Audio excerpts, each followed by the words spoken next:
Olá, pessoal, como vai? Vamos começar aqui a nossa aula de motores a combustão interna, considerando o episódio da falta de conexão na nossa última aula. Então, eu trago essa aula na forma de uma gravação. Mas fica à disposição, tá? Para que vocês me contactem para a gente fazer, na verdade, para tirar as dúvidas que porventura vierem a existir. Então, na última aula a gente falou sobre ciclos termodinâmicos ideais e reais. Falamos do ciclo termodinâmico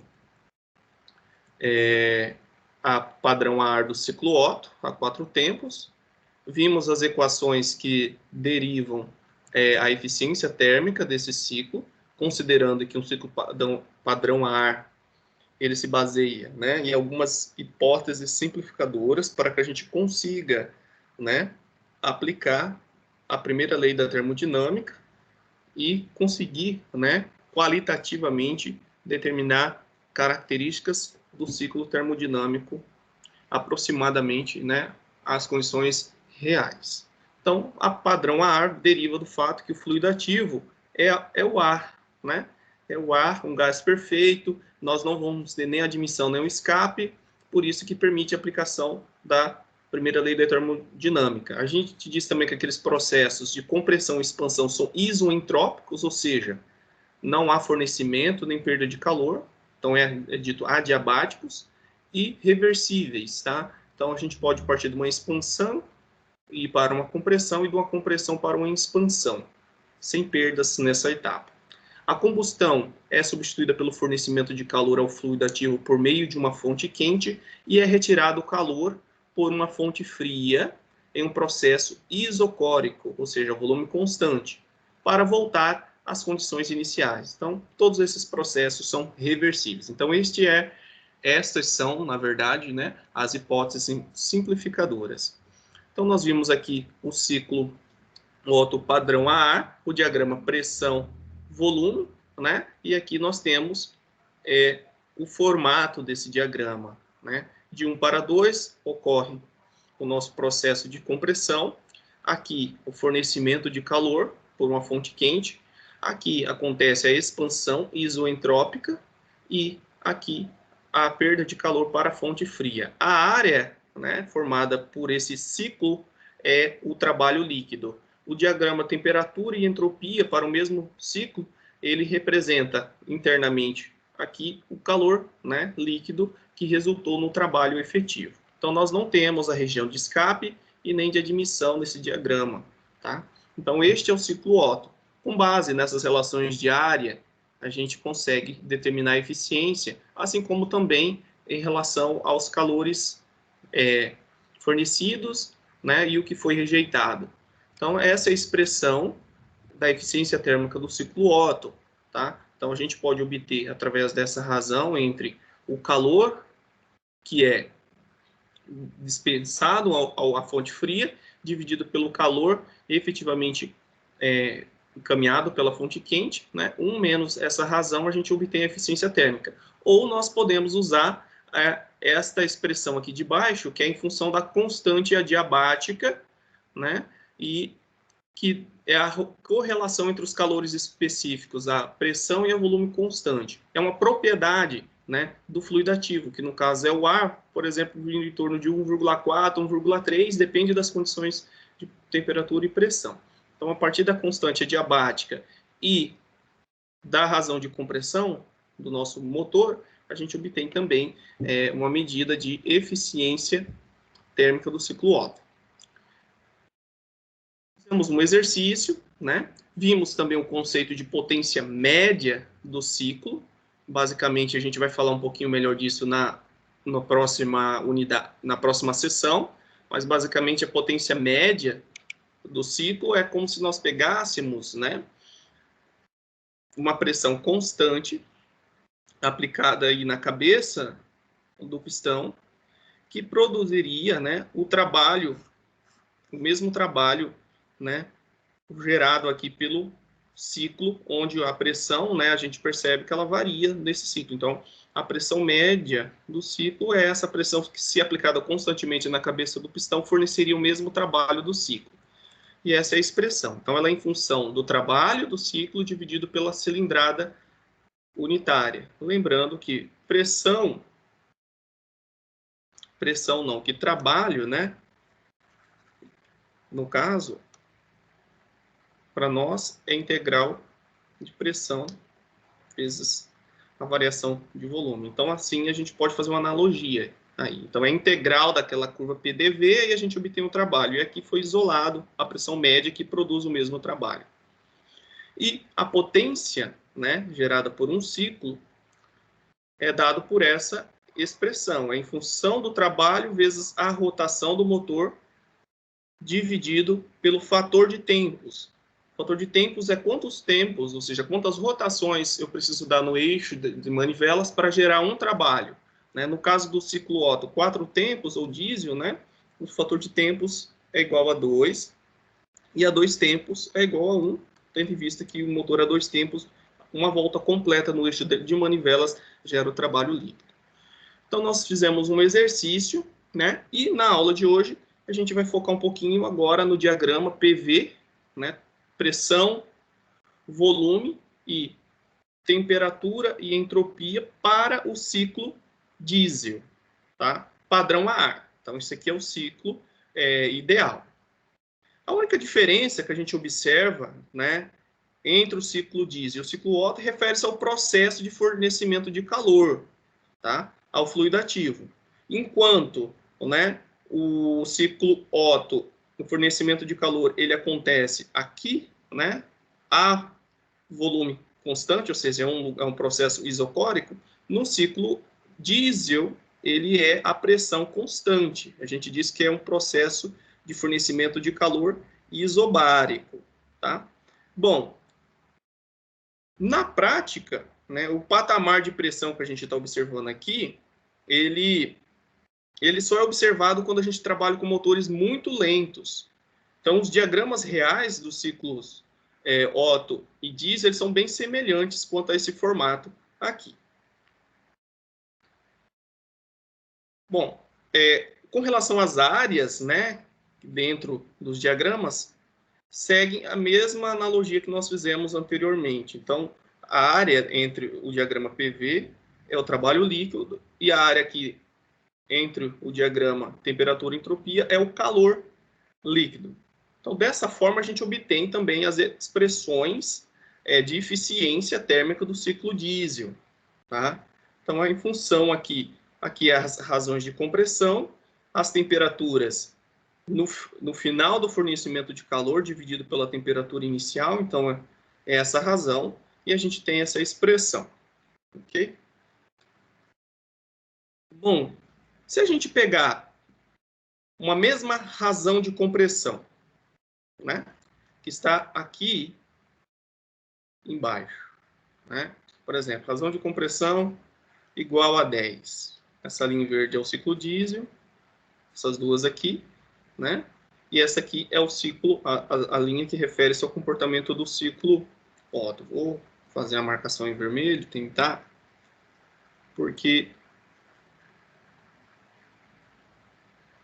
diferencia. Então, essas duas aqui estão correlacionadas ao ciclo diesel e essa linha superior ao ciclo Otto. Então, se a gente pegar uma razão de compressão igual a 10, que é a mesma para ambos os ciclos, a gente vai ter, em algumas situações, né, ciclos diesel que vão apresentar eficiência em torno de 40% a inferior a 50%, né, eficiência térmica. E o ciclo Otto vai apresentar, né, eficiências aqui acima de 50%, em torno de 60%.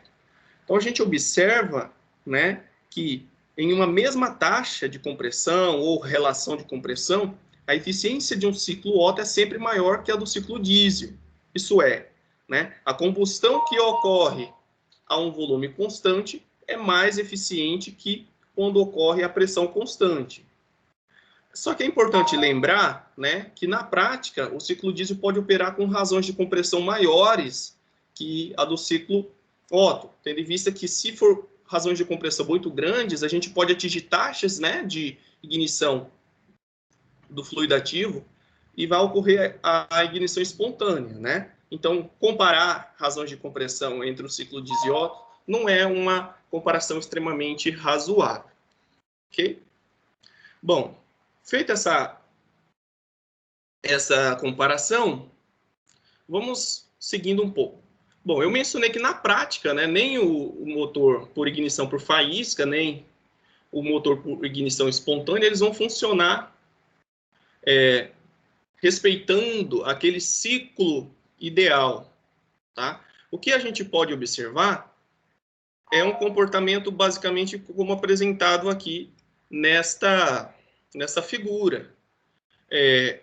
Nos dois ciclos, né, a gente vai observar no ciclo real uma subida rápida, aqui vamos no diagrama PV volume, uma subida rápida, né, com o início da combustão, então a gente uma subida rápida na pressão com o início da combustão, depois, né, a gente observa um pequeno patamar que pode ser representado por uma isobárica, então vai ter um comportamento aqui isocórico, no fornecimento de calor, e uma segunda etapa no fornecimento de calor, que é uma isobárica. A este ciclo, né, de combustão dupla, a gente dá o nome de ciclo misto, tá? Ou ciclo de Sabatier. Tá? Então, é um ciclo térmico, né, que é uma combinação do ciclo Otto e do ciclo diesel.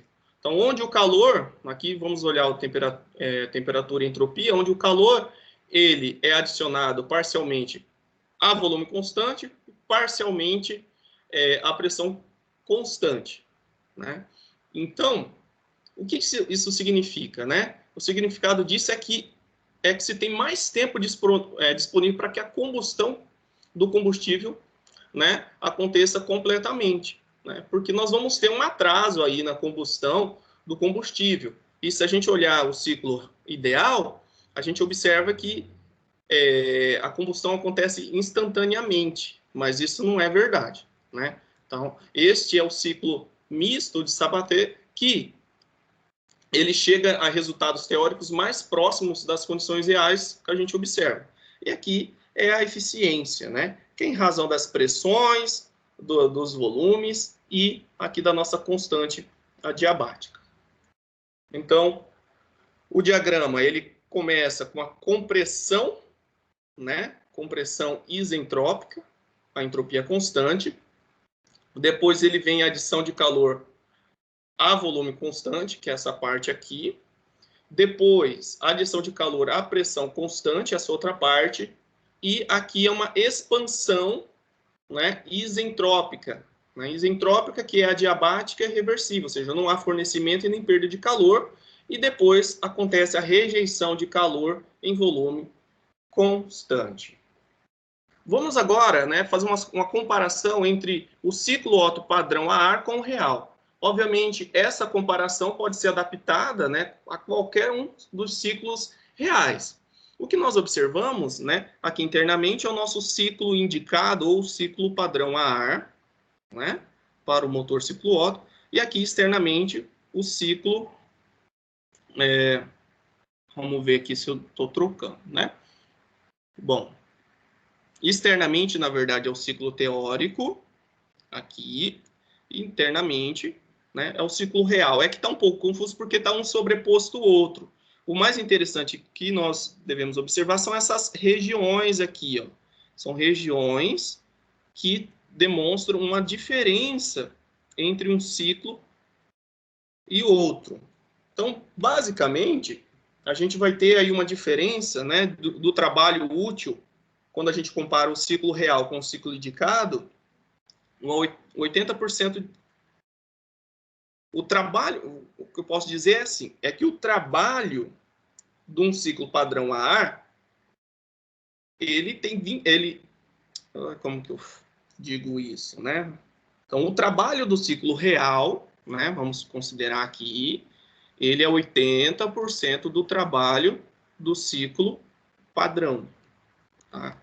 Então, o ciclo padrão, ele é o ideal, vamos considerar o nosso 100%, e o ciclo real, ele atinge 80% do trabalho quando a gente compara aí com o ciclo teórico.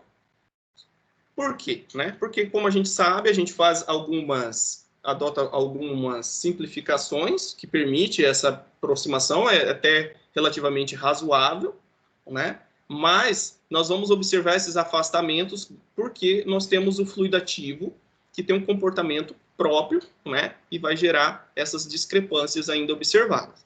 Além, obviamente, né, que no ciclo indicado, que é o ciclo real, nós temos escape e admissão, né? Que é constituída aí, né, por um trabalho negativo. Então, a gente tem também, né, essa área B aqui em cima, que é uma diferença, que está relacionada à perda de calor, né? E no ciclo teórico, os processos que acontecem de compressão e expansão não tem perda de calor, mas no ciclo real vai ter a perda de calor. Isso vai gerar, né, uma diferença de comportamento também. Bom, agora quando a gente vai falar da compressão, né, não vai haver uma diferença significativa entre os dois ciclos, né? Então é o que acontece aqui nessa região aqui. Então a gente quase não tem uma diferença significativa. Mas em C, né, aqui começa a combustão, a gente tem uma perda, né, que é essa área aqui, que é por tempo finito de combustão.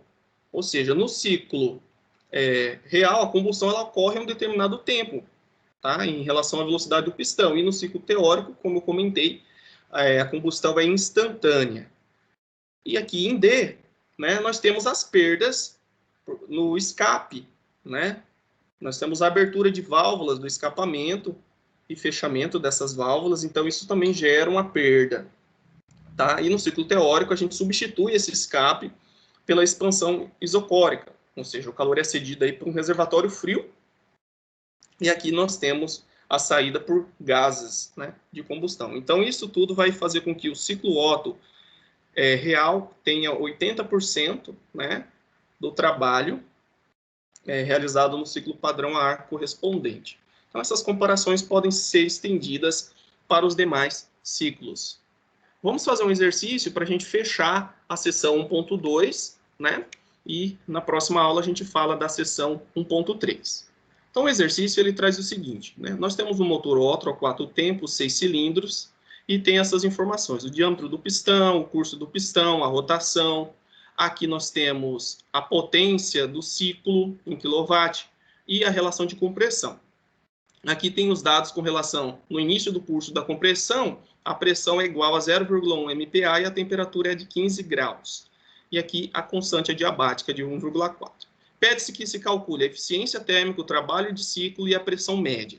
Então, para o cálculo da eficiência térmica, vamos usar essa expressão, que é em função da razão de compressão e da nossa constante adiabática. Se nós utilizarmos os dados aqui do exercício, nós temos que é 1 menos a nossa relação de compressão ou razão de compressão, o exercício deu igual a 10, né? 10 elevado a K menos 1. O K vale 1,4 menos 1. Então, se nós dividirmos isso corretamente, então 10 elevado a 0,4, 1 dividido por esse resultado, aí menos 1, vai dar aí 0,601. Multiplicar por 100, a gente encontra o valor em percentual, né? Vezes 100, vai dar 60,1%. Então, essa é a eficiência térmica do ciclo. O trabalho do ciclo, né, a gente pode obter através dessa expressãozinha aqui, né? O trabalho de ciclo, basta a gente isolar, né? Então, aqui a potência do ciclo é em função do trabalho do ciclo, da rotação e do fator de tempos. Então, a gente isolando o trabalho de ciclo, a gente vai ter que é igual a potência de ciclo vezes o fator de tempos dividido pela rotação. Lembrando que a rotação é em rotações por segundo, aqui está em minutos. Não, é em rotações por segundo, isso mesmo. Aqui está em minutos. Então, a gente vai ter que dividir por 60, tá? Então, vamos fazer o cálculo. A potência do ciclo é 135, o fator de tempos, no caso é o motor a 4 tempos, é 2, e a rotação, em rotações por segundo, Então, tem que dividir 3.500 por 60. A gente vai obter o trabalho em quilojoules, tá? Então, vai ser 135 vezes 2, dividido por 3.500, dividido por 60. Deu 11,57 quilojoules. Esse é o trabalho do ciclo, realizado aí por um único pistão, ok? Então, se quiser saber o trabalho completo, por todos, né, os nossos cilindros, aí a gente precisaria multiplicar a nossa potência aqui por 6, ou o nosso resultado por 6. Agora vamos calcular a pressão média do ciclo. Então a pressão média, ela é obtida por essa expressão aqui. Ela é em função do trabalho do ciclo pela cilindrada unitária. O exercício ele não nos dá a cilindrada unitária, mas a gente sabe que a cilindrada unitária, que é o volume entre a cabeça do pistão até o ponto morto superior, né, é esse volume aqui, em função dessa área da seção transversal do cilindro, né, que é π, diâmetro ao quadrado sobre 4, que é uma área da circunferência, vezes essa distância, que é o nosso curso S. Então, primeiro vamos calcular a cilindrada unitária. Então, a cilindrada unitária é π vezes o diâmetro ao quadrado, o diâmetro é em 10,2, dividido por 4, vezes o curso do pistão, que é 8,6. Então, a cilindrada unitária vai dar 10,2 ao quadrado, dividido por 4, vezes π. Isso aqui, vezes 8,6, vai nos dar uma cilindrada unitária de 7,7 centímetros cúbicos. A cilindrada total, né, ou o volume total, basta a gente multiplicar isso pela quantidade de cilindros, que são 6, né? Isso não está pedindo. Vai dar 4.216,3 centímetros cúbicos. Tá? Então, esse aqui é o volume total. Ok, vamos resolver o que se pede, né? A pressão média. Então, basta a gente substituir pelo trabalho de ciclo, que foi 11,57 quilojoules.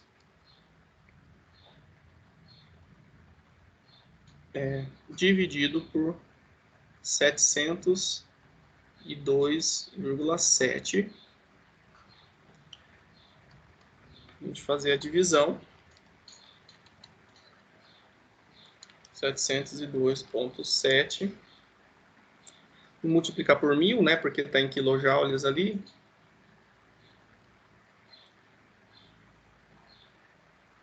(16,46 kPa). Então, essa é a pressão média do ciclo.